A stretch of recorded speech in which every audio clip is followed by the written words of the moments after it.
welcome back to my channel. I hope you're all doing well out there. And today we're going to head back to 2007 for a horror comedy. But before getting into this one, do me a favor, like, comment, and subscribe. Subscribe.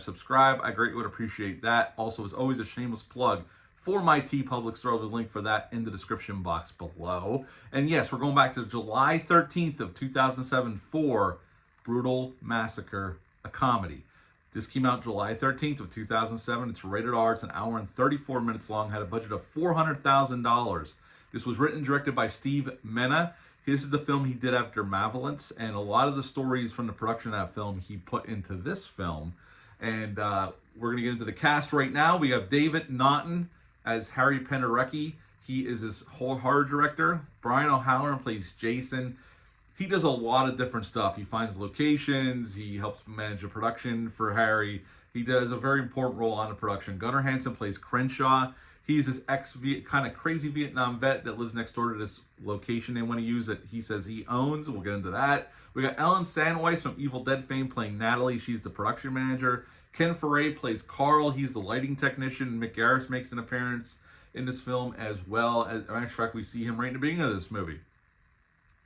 Basically what this movie is about is there's a documentary, there's a journalist following around this filmmaker, Harry Penderecki, the making of his new film, Brutal Massacre. He needs a hit. He hasn't had a hit in a while. His last few films have bombed.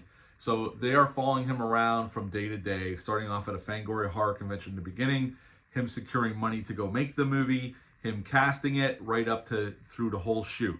So that's basically the crux of this movie. And we basically get to see them run into all these different situations, these trials and tribulations, just trying to get this movie in the can, from this makeup effects artist they never worked with before that they're trusting to make this dead body for the end of the film, to hiring these PAs that are just taking smoke breaks 100 times a day, to nobody emptying out the toilet in this RV, and Natalie has to do it. We're going to talk about that.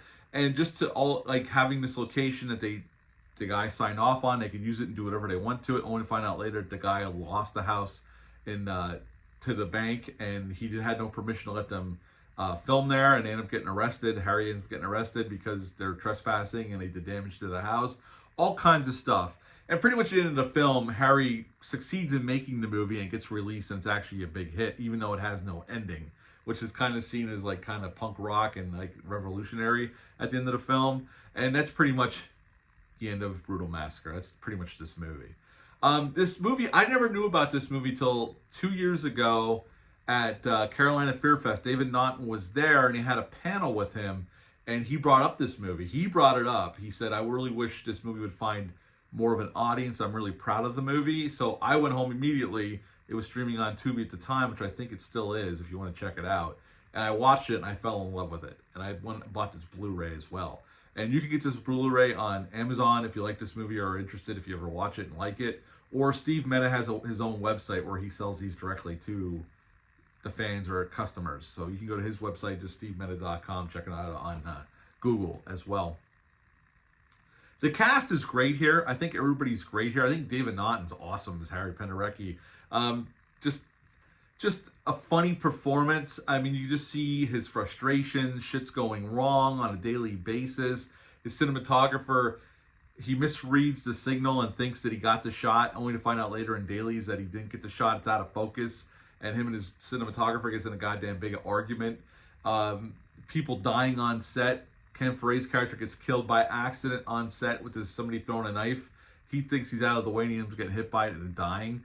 And all these stories, I saw an interview with Steve Mena, and all these stories were real stories from his production of Malevolence that he just worked into the script and to make this movie, this horror comedy. Like that, the location. Like I said in my Malevolence review, they were originally they were shooting this on Long Island, that movie on Long Island. They had a house they were using, and they had this guy next door signed off. He said he owned it. It's the same story Gunnar Hansen gives in this movie, where I'm going to tear it down next year anyway and rebuild it. So you can do whatever the hell you want with it. I don't give a shit. And they found out, Steve Mena ended up, the cops showed up, and they had to explain to them, they had to sign document, and they let them go, but they were going to arrest them for trespassing, because the guy who signed off used to own the house, but he didn't own it anymore. The bank took it. So all that stuff is true. Natalie emptying out the toilet, didn't know how to empty the toilet out on the RV and get splattered with basically human fecal matter. That's all true. He said that really happened to his production manager. I think it's really funny as well. There's some really funny stuff in this movie, just situational humor of the stuff that's going on at the time. And I really like this movie. I think it's definitely worth a watch if you've never seen it. And again, you can watch it on Tubi for free, so you can check it out. I think it's worth your while, especially if you're a horror fan and you're into low budget movies. This was also shot like Malevolence in Allentown, Bethlehem, Pennsylvania, so not too far from where I grew up. And I've always liked this movie since I learned about it 2 years ago. I've watched it 4 or 5 times now. And if you've never seen it, I highly recommend it. I would actually give Brutal Massacre a 9 out of 10. 9 out of 10 for Brutal Massacre. If you've ever seen this movie, leave a comment down below. Let me know. Hit the thumbs up. Hit the subscribe button. Share this video. I greatly would appreciate that. That is it for this review. But until next time, bye.